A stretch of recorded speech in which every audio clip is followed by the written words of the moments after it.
ನಿನ್ನ ಕಬ್ಬಿನ ಹೊಲ. ಮುಂಜಾನೆ ಭೇಟಿಯಾಗ ಹೌದಾ? ಇಲ್ಲ ಕಬ್ಬಿನ ಹೊಲ್ದಾಗ ಶೆಡ್ ಐತಿ, ಅಲ್ಲಿಗೆ ಕರ್ಕೊಂಡು ಹೋಗ್ತಾನ. ಇದು ಹೊಸ ವರ್ಷ ಇದು. ಅಲ್ಲಲ್ಲ 2025 ಹೋಗಿಲ್ಲ, 25. 24 ಹೋಗೈತಿ ಅಂತ ನಾವೇನ್ ಅಳಾಕತ್ತೀವನ? ಕರೆ ಹೇಳ್ರಿ, ನಿಮ್ ಮಾಡಿ ಮಾಡ್ಕೊಂಡ್ ಹೇಳ್ರಿ, ನೆಪ್ ಮಾಡ್ಕೋತಿರಿಲ್ಲ. 24 ಹೋತನ್ನು ಖುಷಿಯಾಗಿ ಹ್ಯಾಪಿ ನ್ಯೂ ಇಯರ್ ಮಾಡಿದ್ಯಾರ ನಾವು. ಅಂದ್ರ ಏನ ಹಳೆ ಹುಡಿ ಹೋಗ್ಯಾಳ ಅಂತ ಅಕ್ಕಿ ನೆನಪಾಗಿರ್ತೀವಿ. ನನಗೇನ್ ತಿಳಿದ್ ಗೊತ್ತಾ, ನಿಮ್ ಹಾಡು ಚೈನಾ ಬಜಾರ್ ಅನ್ನಂಗ. ನಮ್ದು ಚೈನಾ ಬಜಾರ, ನಿಂದು ಬಿಗ್ ಬಜಾರ. ನಮ್ದೇನ್ ಬಿಗ್ ಬಜಾರ್ ಅಲ್ಲ. ವ್ಯತ್ಯಾಸ ಏನು ಗೊತ್ತನ್ ಲಕ್ಷ್ಮಿ? ಏನ್ ಹೇಳ ನೋಡಣ.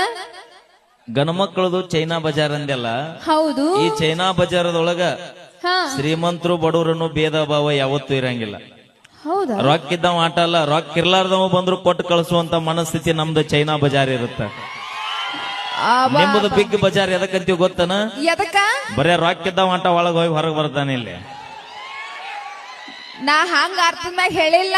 ಎಷ್ಟು ಹುಡುಗಿಯರ್ ಮನಸ್ಸೊಳಗೆ ಇಟ್ಕೊಂಡಿರ್ತೀರ ಅಂತ ಕೇಳಾಕತ್ತೀನಿ ನಾ ಕ್ವಶನ್. ಇದು ಹೇಳ ನನಗ. ಎಷ್ಟು ಮಂದಿ? ಎಷ್ಟು ಹುಡುಗಿಯರ್ ಮನಸ್ಸೊಳಗ?